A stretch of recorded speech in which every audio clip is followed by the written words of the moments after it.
देख रहे हैं भारत समाचार। मैं हूं आपके साथ मयूरी श्रीवास्तव। आइए 5 बजे की 5 बड़ी खबरों पर नजर डालते हैं। सुपर 5 में फटाफट दिखाते हैं 5 बड़ी खबरें।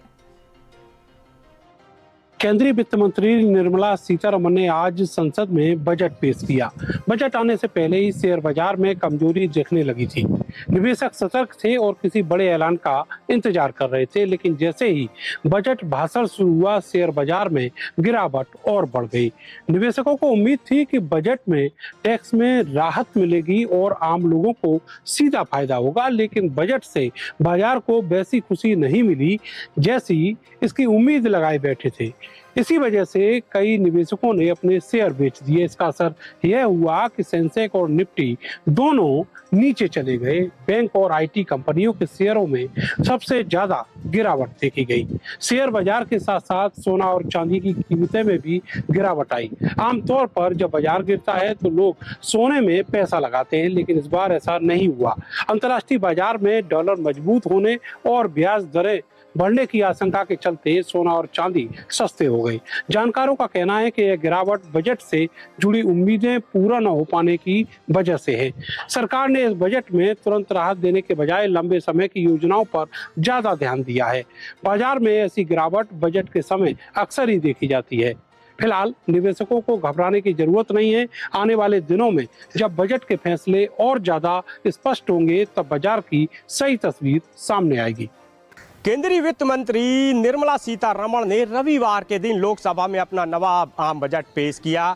ये बजट पूरी तरह से विकास को ध्यान में रखते हुए किया गया। इसके अलावा इसमें युवा, महिलाओं और किसानों को भी फोकस किया गया, जिसमें लखनऊ, कानपुर, आगरा जो मेट्रो है उसके अगले चरण के लिए 32,075 करोड़ की राशि का जो है प्रावधान किया गया। इसके अलावा उत्तर प्रदेश के अब हर जिले में महिला छात्रावास की भी व्यवस्था का इंतजाम किया गया है। इसके अलावा दिल्ली वाराणसी, मुंबई वाराणसी जो हाई स्पीड कॉरिडोर है उसकी व्यवस्था का इसमें इंतजाम किया गया। साथ ही किसानों पर भी फोकस किया गया। तो सरकार का पूरी तरह से इस पर फोकस रहा कि विधानसभा का चुनाव उत्तर प्रदेश में होना है, लिहाजा उन सभी चीज़ों को ध्यान में रखते हुए ये जो आम बजट है वो पेश किया गया, जिसके बाद मिली जुली प्रतिक्रिया भी लोगों के सामने आई है। कोई इस बजट को बेहतर बता रहा है तो कोई इस पर सवाल भी खड़े कर रहा है।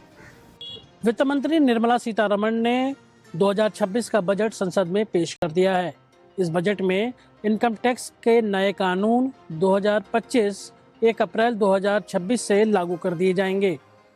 इस टैक्स रिफॉर्म्स में विदेशी आय पर अब 30% तक का इनकम टैक्स देना पड़ेगा, बशर्ते ये विदेशी आय 1 करोड़ से अधिक होगी। इसके अलावा जुर्माने के तौर पर अब अघोषित संपत्ति पर 30% तक का टैक्स वसूला जाएगा।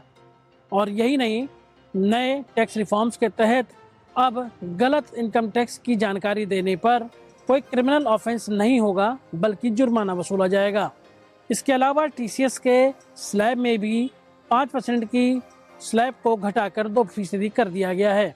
माना यह जा रहा है कि इस बजट में मिडिल क्लास के लिए भी बहुत सारे फैसले लिए गए हैं, लेकिन मिडिल क्लास इन फैसलों से बहुत ज़्यादा खुश नज़र नहीं आ रहा। बताया जा रहा है कि इस बजट में आम लोगों को जिस महंगाई की मार झेलनी पड़ रही है उससे खासा निजात नहीं मिलता दिखाई दे रहा।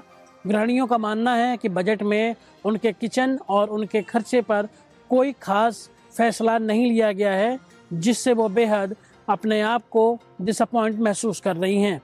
इस पूरे बजट के पेश होने के बाद प्रधानमंत्री नरेंद्र मोदी ने भी अपना वक्तव्य दिया और ये माना जा रहा है कि शहरों की बढ़ोतरी और इंफ्रास्ट्रक्चर पर बड़ा बजट खर्च किया जा रहा है।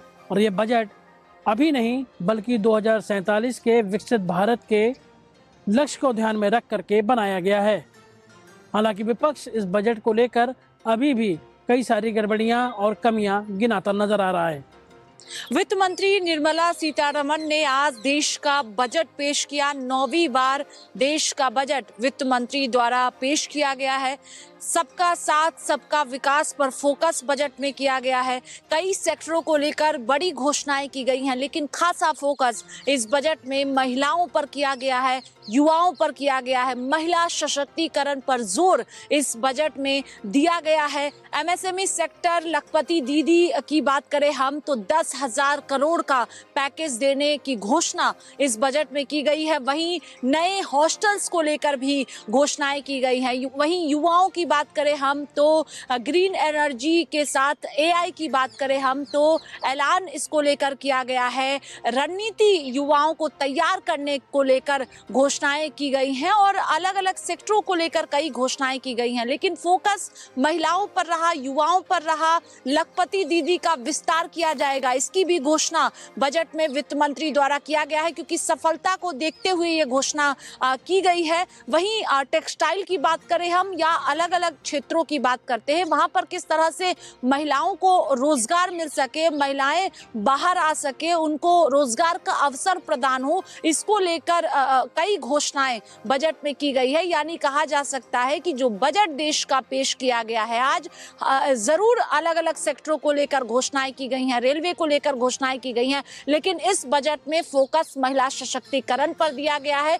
युवाओं को रोजगार मिल सके, इसको लेकर फोकस बजट में किया गया है। आज देश का आम बजट पेश किया गया, जिसमें विभिन्न योजनाओं को लेकर चर्चा हुई।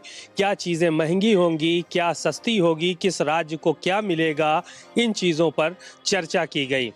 बजट आने के बाद सरकार के तमाम मंत्री, मुख्यमंत्री और प्रधानमंत्री इस बजट की तारीफ करते नजर आए, तो वहीं विपक्ष पूरी तरह से हमलावर नजर आया।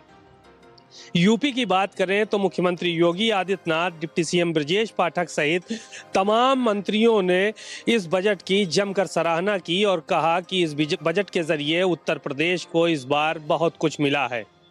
सिलीगुड़ी से लेकर बनारस तक और बनारस से लेकर दिल्ली तक जो कॉरिडोर बनाया जा रहा है, वो एक विकास को नई गति देगा। इतना ही नहीं, जेवर एयरपोर्ट को लेकर भी जो घोषणाएं केंद्र की तरफ से की गई हैं, उसके भी लोगों को लाभ मिलेगा। शुगर, बीपी की दवाइयां हों या फिर कैंसर जैसी गंभीर बीमारियों की दवाइयां, उनको भी सस्ता करने का काम केंद्र सरकार की तरफ से किया गया है। इन तमाम योजनाओं और घोषणाओं के बीच विपक्ष पूरी तरह से सरकार पर हमलावर नजर आया, चाहे कांग्रेस पार्टी हो या फिर समाजवादी पार्टी। समाजवादी पार्टी के मुखिया अखिलेश यादव ने कहा कि सरकार सिर्फ घोषणाएं करती है और ये बजट समझ से परे है। पिछले दिनों भी जिस वक्त ये बजट पास हुआ था, तो जो बुलेट ट्रेन 1 लाख करोड़ में बनकर तैयार होने वाली थी, अब उसका बजट 2 लाख करोड़ हो गया है। वहीं सेंसेक्स और निफ्टी की गिरावट को लेकर भी अखिलेश यादव ने सवाल खड़े किए। इतना ही नहीं, कांग्रेस पार्टी के तमाम नेताओं ने इस बात का जिक्र किया कि बजट 2026 में पेश किया जा रहा है और बात 2047 की हो रही है। कुल मिलाकर आम बजट पेश किया गया, लेकिन विपक्ष पूरी तरह से असंतुष्ट रहा।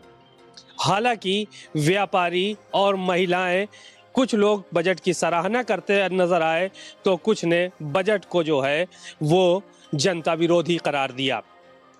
आने वाले समय में इस बजट का कितना लाभ होगा और विपक्ष संतुष्ट हो पाएगा नहीं, ये तो बाद में पता चलेगा। और चलिए अब आपको